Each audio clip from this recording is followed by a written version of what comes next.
Hello, it is Writing Wednesday. It has been postponed. It has moved around. I had to drive a family member to the doctor on an emergency basis. So um, here we are, and it's 2 o'clock on Wednesday. But I had a really good question asked by Tony last week, and I've been itching to talk about it. So forgive my my unkempt appearance, whatever. The question was, Tony wanted to know. She says, very specific question, but how do you write a scene where your protagonist is in a large crowd of people? That's a really good question, huh? We all have to do it. How much does she notice? How detailed to get? What to focus on? I have many scenes in my manuscript that happen during a mass evacuation of a town due to a catastrophic natural disaster. Okay, so let's look at the crowd scene. Now, this is something that in the first two books, my two first books, I always avoid the crowd scene, dialogue between two people. Keep it, even within a crowd, you can keep it to two people. Your dialogue can be interactive with two people. A lot of it is the scales of landscape. We've talked about the believability of scenes having to do with the protagonist being able to move between the layers of landscape. They go from the master shot, the sky, the actor, that largest scale, to the personal scale. And in a crowd, the personal scale is about the size of a room. So it's the people right around you. Even in a crowd, there is that intermediate space. The people probably in a tight crowd, like in a rally, maybe it could be maybe 20 people around you. In a looser space, maybe 10 people. And then the intimate, like whose sign is sticking into your face, or who just stepped on your head, or, who's like right around you, whose conversation can you overhear. So when you're doing a crowd scene, I thought I would bring in the Revolution of Marina M, because it's the Russian Revolution, and there were plenty of crowd scenes leading up to it, so I know I can find it very easily. You move, still, you're going to be moving through the scales of landscape, from the people right next to you to the sky, to a large feature. I'm thinking of one chapter in this called The Incident at Znamensky Square. So we've gone from a big march. So with the march, you have what the women are doing, what the big sounds are that fill the street to give the sense of how the dimensions of the crowd. How big is this crowd? The sense of being in a big crowd like that and being pushed forward, that's a particular kind of feeling when you're in a big crowd and everybody's moving forward. The sound gets very large and wide. It's a wide sound, not just loud, but it fills blocks and blocks, and there's an echo, and you hear sounds that are far away as people are approaching in a march. So you're always keeping it moving. I think, Tony, that's the biggest the biggest feature of this is you keep it moving. Something's happening up ahead. Everybody's slowing. What is it? As we got closer, something came into view, or we heard this, somebody yelling, or we could see the horses. It's here's the maybe just a little bit of a crowd scene from the revolution. Okay, as we approach Nevsky, first we're coming through the city streets and we catch small glimpses of things, people doing things. Marina interacts with her brother, who she's with. A bit of dialogue with a man on the street. A bit of sound. His friend rattled a bag in the palm of his hand. It jingled full of metal. So this is something they're preparing to throw at the police horses. They're ready for the riot, and they have this little interaction. You see something on the wall that's been plastered on the wall, a handbill. And then as we approach Nevsky, which is the Grand Boulevard, we could see the demonstrators already crowding. So now we're seeing a mass of people. So first we see the mass, the people crowding the boulevard. We get a bit of dialogue from a friend, kind of catching us up what's going on. And then getting some idea of like the issue that is going on. So you think about where you are, you think about what might happen, you look at these people and you have thoughts about them. The rising sun fingered the tops of the buildings. So here we are in the largest scale of landscape, the crisp winter day. We want to know what the weather is. We want to know what it smells like, what it sounds like, what it feels like. Do we press through the crowd? Does somebody stick out? She's with 3 girls, and 2 of them are running, or she's with the 2 girls. One of them's running ahead, one of them's slow, and she slows to be with the slower one. So then we're in personal space. She's concentrating on that person. So you go from the big mass of people, you catch the weather, you see maybe people are saying stuff, you come in to talk to whoever you're actually with in the crowd. In a gathering chorus, the church bells rang out. So it's Sunday. Kazan Cathedral, Lutheran Church, Armenian Church, the Church of the Spilled Blood all sounded their benedictions. So we go from seeing the welter of the crowd, and suddenly the bells are sounding out. And that's, of course, a theme in both books, the bells. Then she said, her friend, again, we're in personal space, her friend says, listen. And we listen, and then from the direction of the Neva they came, little black figures swaying red banners. Steam rose from the assembled mass, so many lungs, and as the bells faded, the sound grew deep and wide, a song. At first you couldn't hear the words, but then they became clear. So we're looking at something very far away. Now it's coming towards us, and now we're hearing it. And the sound of a big crowd is a very interesting sound as it comes closer. It's a really wide, big sound, even when it's far away. It's amazing. As it comes closer, then you start to discern the words. Then you start to see details in the crowd. So at first it's an undifferentiated mass, but then we see things.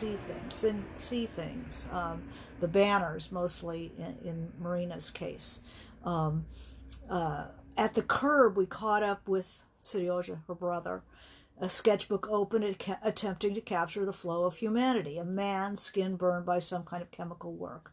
A tall woman with a white scarf. A chin like a doubled fist. So you want really specifics. If you do crowd scene, get photographs of that crowd or a similar crowd and pick out real faces and describe them.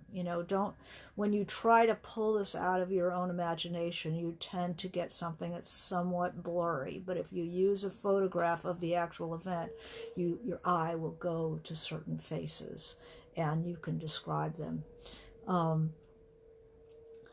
Suddenly, Varvara grabbed my arm, so that's the intimate level. I'm being touched by somebody. So we had the big thing, and then we're picking out faces and what people are doing, and then suddenly somebody grabs me. Now that's the intimate level. So I've moved scale back and forth. That makes the reader believe that this is all happening. She grabbed my arm, and we stepped into a passing line of strikers.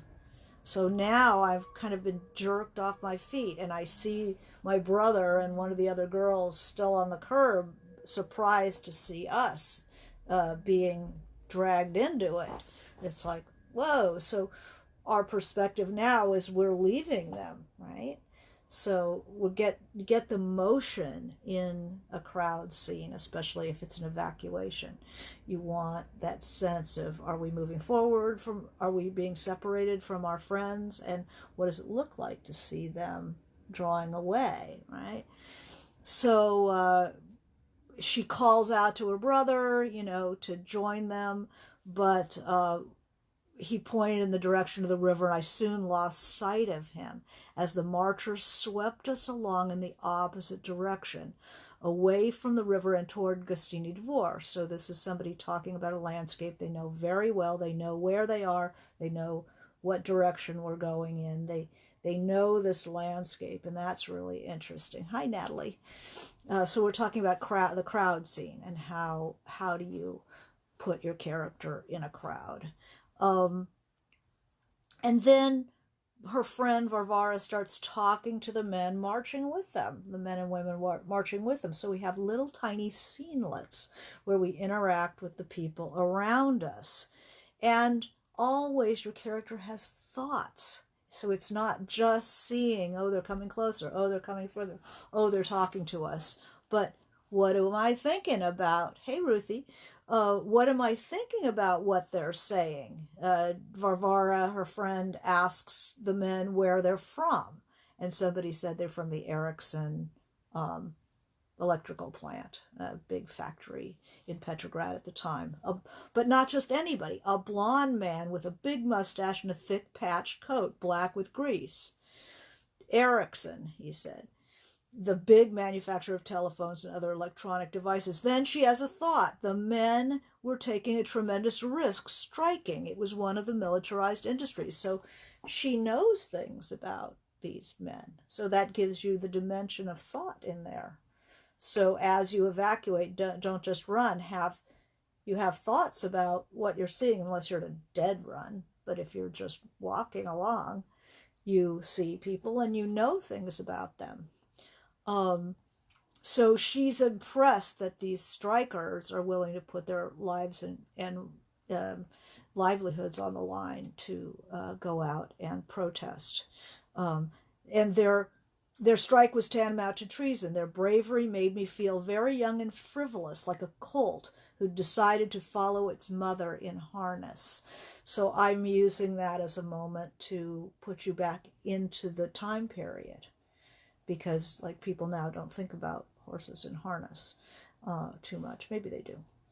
And then another little scenelet. A guy comes and wedges his way through to stand next to these girls and try to pick them up, which is very uncomfortable, because these are, especially my character, is not all that streetwise, and she's in a revolution. She's in a march, and some guy comes up, and she just does not know what to do. But her friend, who is the dedicated Bolshevik, knows exactly what to do and starts screaming at him, and knows exactly what to say to make the other strikers laugh and give him a hard time. So another little scenelet.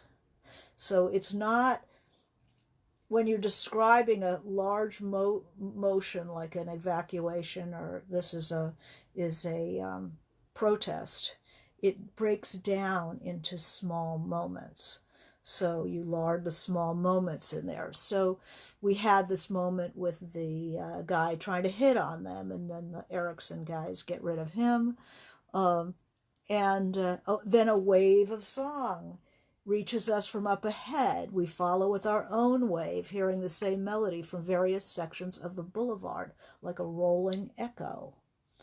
So you just have to really be there and get, you're going to be looking at different scales of this event.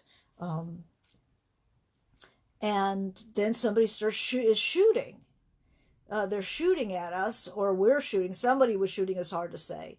And then they're following the men. They duck down a side street. They circle around and rejoin the march further on down. So she knows where she is. We're zigzagging past the Assignation Bank and around the Chernyshevsky Bridge, then back onto Nevsky. And how exciting it was. Our blood was up. I could understand how soldiers were able to run into gunfire of enemy troops, So she's seeing people waving flags, red flags, out of the windows, like red handkerchiefs, red rags, anything, out of the upper stories of the buildings on Nevsky, So you moment. And then we all pour into this large square outside the train station, Znamensky Square, which means memory, remembrance. This square reappears in this book and in Chimes of Lost Cathedral. It's one of the central sites of my novel. And there are strands of protesters coming from every direction. So she's never seen a crowd this size. This is the culmination of that march. The plaza before the Nikolaevsky train station, I saw we were just one of many streams flooding in from all four directions. So now we're back in the master shot and seeing the streams of people coming in from every direction to meet in the grand circle surrounding the statue of Alexander III. So I'm pinning that big kind of milling scene of hundreds of thousands of people, and I'm finding a focal point, which is I'm using the statue of Alexander III in the middle of the square to focus on. And then she brings you up to that statue, the emperor's father on his flat-footed horse, the Tsar's expression equal parts indigestion and disgust. It's a pretty well-known statue, and it does have that kind of impatient, kind of stolid appearance. The horse is on all four legs. And so that pins that place, gives you a focal point. And then talking about more people coming, how so many people, they kept coming, pressing us further into the square. No one could scare us away now. What does it feels like to be in a with that many people demanding something and able to pull together? People normally who are hidden away in their tenements come together with students, with all kinds of people, and she's there. It's a very exciting feeling. So it's not just what's happening to that person, but how do I feel being here? Put the reader in the body of your character. No one could scare us away now. Now she's glad that the more chicken elements of their friends, that her brother and her friend Mina, didn't make this, because her brother would not be happy being in a crowd like this, meaning she's also kind of a little nervous. So what we do is we project, oh, I'm so glad my mother isn't here to see this, or my brother is saying, oh, I'm barely holding it together myself. They would have been apoplectic at the gunfire and panicky at the size of the crowd. Well, she's sort of apoplectic and panicky too, isn't she? Whereas Varvara, the radical Bolshevik, was thrilled and singing at the top of her lungs. So we see what everybody is doing. And I was at one with the people. Now speakers come on boxes. So our attention went from the size of the crowd to this very personal, gee, I'm glad Seryoja didn't come. He'd be freaked out. I'm a little freaked out. My friend, however, is in her element. And then suddenly, oh, there are speakers. Let's take a look at the speakers. They'd climb onto boxes to address the demonstration. Then one speaker, we see this gray-haired woman. So we've gone from the crowd, speakers, then one speaker. And then what she says, what she looks like.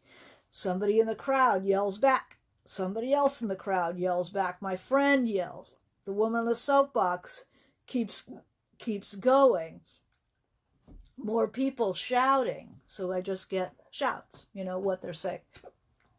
Then back to the gray-haired woman and back to the shouts of the crowds. Then internal again. I could taste it. It was so close. The new world. It was right at my lips like a red, red apple. We could make a new life for Russia with our own hands. What a day. Just to express such thoughts in broad daylight. Surely the revolution had arrived. So she's just like, this is why I came. I'm right in this moment. So it becomes very, very personal and internal. But then something happens because you're in this crowd scene for reasons. Stuff is happening. And evacuation is going to have this kind of thing too. You're moving back and forth. So then something happened to the crowd. Just when I think that, we're going to change the world. I can feel it. This is absolutely where I wanted to be. Then suddenly something happened. I stood on tiptoe trying to understand, and mounted Cossacks had arrived on their excited horses. So the moment, the flavor of the moment has changed. And every time the flavor of the moment changes, you have another little scenelet. So here is the scenelet. This is where we have an emotional change. We were sort of scared before, then elated. Now the elation is over. Something's happening. Oh my God. Cossacks on their horses. Steady, the Ericsson next to Varvara said, we've been here before. And how scary it is. I could smell the horses, hear the jingling. So you always have the physical detail. So this is up pretty close that you can hear and smell the horses. The metal shoes scraping the pavement. And they did not fire. This is a big moment in Russian history. The Cossacks do not fire on the crowd. And the people recognize this. And there's a huge shout that now we feel like we've triumphed, the Cossacks aren't going to shoot us. And she is standing next to this handsome student that she's noticed because he's handsome. There are a lot of other people standing next to her, but she happens to notice this guy the most because he's her age, a little older, and he's good looking. So it's like, yeah, let's protest together, right? Being her. And the crowd lurches forward. If you ever read a big crowd, suddenly you go flying because something is happening and you don't even know what it is, but you're in that crowd. So there's an involuntary, if you're going to be in a crowd scene like this, an evacuation, some sort of large event, even a concert, to show your character isn't always in control of their physical reality. Sometimes they have to, they just are shoved, pushed, something happens. And a fight breaks out, anything can happen in a big crowd. So then the crowd lurches forward again, sending me crashing into a striker. Then what do? I mean, you're always be in the body of your character. I clutched his belt to avoid falling, and somebody says it's the Volnitskys, which are the Volinskys, who are the lifeguards, the Tsar's handpicked troops. Oh, this is not good. This is not good, although the Cossacks didn't do anything. Here we go. And we look for one person who is going to embody this event. If I had a Volinsky who was not in command to look at, it wouldn't tell us as much about the scene. So I pick an officer who is going to have a little bit more of an impact on what's going on. So who you choose to look at, you decide what is it that you want to say about that scene, or what's going to happen will tell you who the character should look at. It's not random.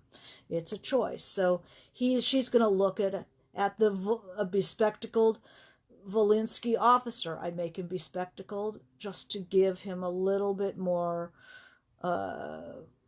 It becomes easier for the reader to picture somebody with a certain kind of hat, glasses, some salient feature. Otherwise, they're faceless, right?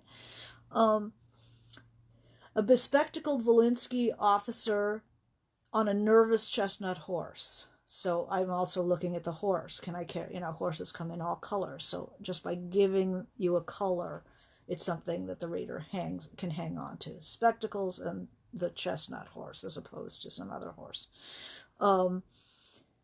He pointed his saber and sent a detachment of mounted guards into the crowd. If they come close, a striker says, pull your coat over your head. He took off his cap and showed us the metal sheet he'd put inside, because they beat you over the head. So the workers have learned to put some metal inside their caps. So if they get beaten, if you put your coat over your head, it will help you if you're going to be hit over the head. So now we're getting scared. My character's like, oh shit, there's going to be, this is not good. Putting my coat over my head in case they beat me over the head. Oh, wow. Bummer. So, and then they came riding at a slow trot. Here come these people. People shriek and try to move away. That's large. It's people close to you, or you wouldn't be able to see it. So personal level. Then strikers are trying to get the Volinskys not to fire on them, to go along as the Cossacks did. They try to clear them. A certain person says, clear out, disperse, we don't want to use force. The demonstrators are saying, hold your ground, hold your ground. So that's a lot of people. Varvara took my arm. Now we're personal again. So you keep moving those levels. So you keep your character in the scene, physically in the scene, but give people an idea of what's going on. It takes time. And you go from little scenelet to little scenelet. There's no way to do it all at once. It's little by little, scene by little scene. So we're going to hold our ground. What it feels like holding your ground in front of mounted officers. Tinny taste of panic. Very internal. We go very intimate. A tinny taste of panic settled in my throat. The crowd lurched again. And here I am, flying. I stumbled, crying out, falling, skinning my knees, then was grabbed back to my feet by Varvara and the student. So we're being handled, we're being moved, we're being pushed around in that crowd. So we know it's real because I keep getting thrown around in it. We get the officer gives us 2 minutes to clear out. There's no way that a crowd like this, 300,000, 400,000, can clear out of anything in 2 minutes, right? This is if anybody's been in a demonstration that's gone bad, it's a very tense thing because you cannot clear out, even if you wanted to, and they don't want to. So the orators are trying to get people to stand their ground. They're being yelled at by the lifeguards. There was no chance of clearing this enormous demonstration. We couldn't have taken a half step either to the right or the left. It would be now. Either they would let us go, as the Cossacks had, or we would die today in Znamenskaya Square. And the officer, see, now we're focused, absolutely focused on this one person, the officer. The officer let his Horse. So we see the Volinsky's faces, hard, thin-lipped, pale. The officer let his horse turn and raised his saber. Fire, he shouted. The shots were fired. They sounded like crackling wood. So they always tell us what things sound like, not just naming phenomena, but describing phenomena. Not like I heard shots, but, you know, what does shots sound like? They sounded like crackling wood in a hearth. I used YouTube videos a lot because I wanted to get exactly what that sound sounds like. That's part of my job. You know, I have so many YouTubes of different kinds of gunfire. Writing these 2 books, it was insane. I'm sure if anybody looked at my history, they would think, what in the world is this person doing? But I was listening to different caliber of gunfire. So what they had done was fire up into the air, because we hear the shouts of "Ura," you know, yippee, you know, from the crowd. Like, they are firing into the air. They are not following orders. This is really exciting. So we loosened our grip, and, you know, we're so exciting. And they're, you know, throwing things at the officer, you know, go back to your czar, blah, blah, blah. A bugle sounded. And this time, another wave of shots rang out. This is a man on the box shouting up the Republic. Another wave of shots rang out. This time he crumpled, fell to one side. So a little tiny scenelet right there. Somebody is shot. And we kind of stop time and watch him. And he topples over this time. "Hold your ground, don't run, don't panic," shouted voices all around me, barely audible over the screaming. So sound, dimensionality of sound is your friend when you're dealing with a crowd scene. So I can barely hear over the screaming. So we have screaming and then something we are trying to hear. I held on. People were pushing and pulling, you know. I held on to the student, but where was Varvara? "Hold your ground. Here they come." The crowd lurched again, and I stumbled, falling, grabbing at people. What happens when you're falling in a crowd, you know? Then you're grabbing at things. I held on to the student. The student's shoulder caught my jaw. Then we saw the horsemen charging. So we go from this very small, intimate level, and then suddenly we look up and see something big, and it's moving, right? Horse charging into the crowd as they knock people to the ground. A demon bay with a nasty white stripe down its nose and blue eyes charged us. Not just any horse, but that one. You'll always remember a horse that's going to run you down in a big crowd. And then a woman falls under the horse's hooves and gets trampled. People are trying to get her clear, tearing at the rider's stirrups. Like, how do people react when something like this happens in a crowd? You know, you have to really think it through. You know, not just, it never happens cleanly where the horse just gallops and people fall down.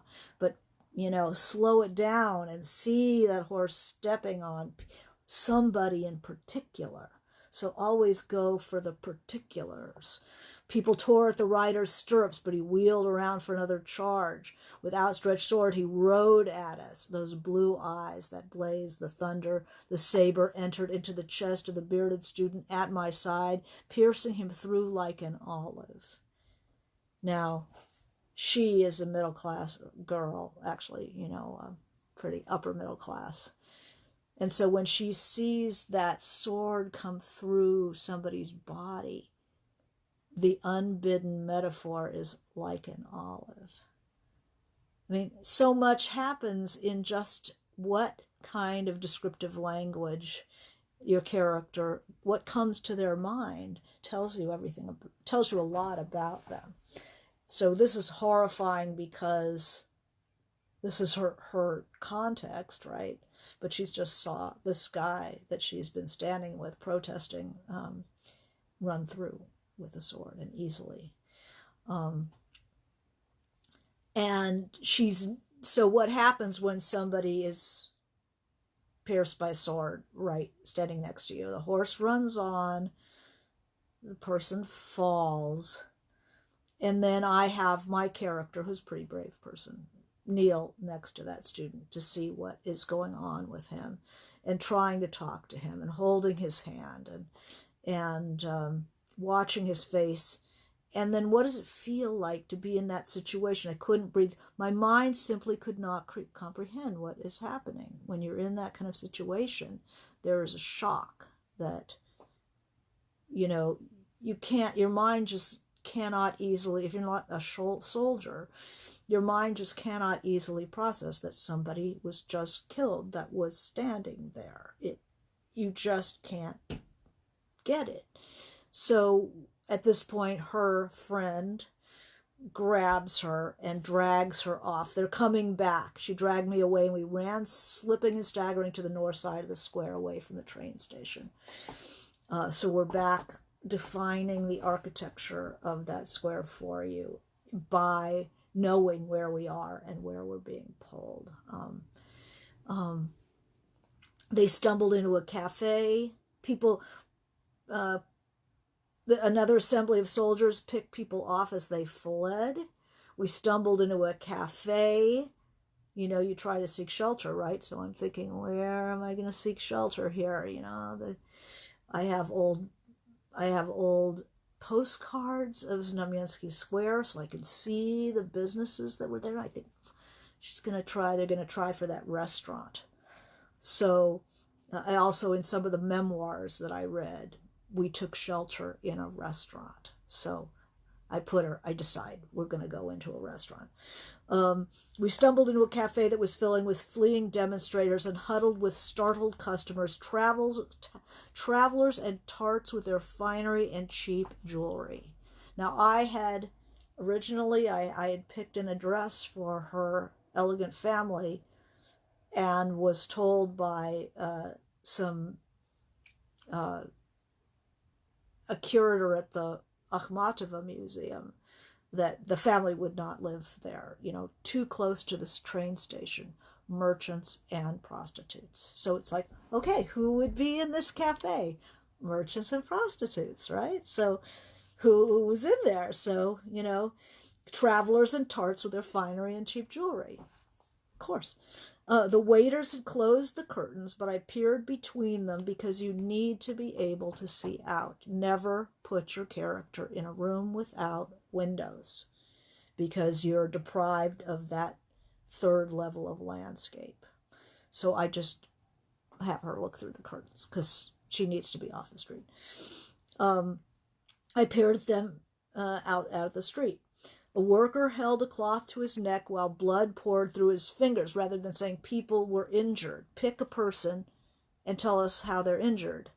All through the vast square, people scattered, leaving behind bodies in the snow like so many bundles fallen off a cart. And Varvara wrapped her arm around my waist, her head pressed to mine, and through the parted curtains we watched men, workers and students with red crosses on armbands, this is historically factual, dart back into the square to retrieve the wounded. And now she's thinking how naive I had been, thinking I knew what a revolution was, thinking we could demand change and it would be given to us because we asked. Sort of has something to say to our times too, huh? I shivered, seeing the student's blood on my dress, on my coat, my shoes, his face, the way the sword impaled him. So that's doing a crowd scene. It's taking your time, making sure the scales move, having these little scenelets which flip emotion. So emotion, you can't have one emotion through a whole big scene like that. That's not the way an exciting moment occurs. You're always very labile in a situation like that. You're very excited. You think, that the best is going to happen, and then suddenly something terrible happens, and then something really terrible happens, and then you run for it. But you're always flipping back and forth between various emotions. It keeps the scene very lively. So that's a crowd scene. I had not done that before, I believe, in any book. I've always would have, if I could avoid having more than two people in a dialogue scene, I would. Just, you have a party scene, but try not to do we at the party, we started dancing, we, played Donkey Kong or whatever. That we don't do things, one person does things, and you have a point of view. You have these scales of landscape and these little scenelets that where emotion flips.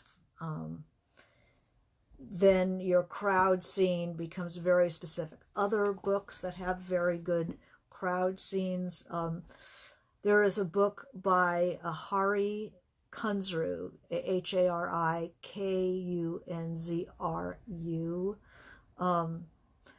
called My Revolutions, which has a wonderful 60s protest scene that you might really like. Look at crowd scenes in other people's work and really tear it apart and see where the little scenelets, where the emotions flip. Look at the scales, the large, the master shot, the personal level, just the people around you, and then the very intimate, which is where people are grabbing you and shoving you, and you hear something, you smell things. Sound, use the dimensionality of sound, very important. And don't forget the psychological element, what's going on inside. Little tiny snips of dialogue. It's like a big salad. And take your time. It's a beautiful thing. So thank you for letting me do this in a very haphazard way, but all's well that ends well. And joining me. I hope the writing goes well, and we'll talk to you next Wednesday. Okay, bye.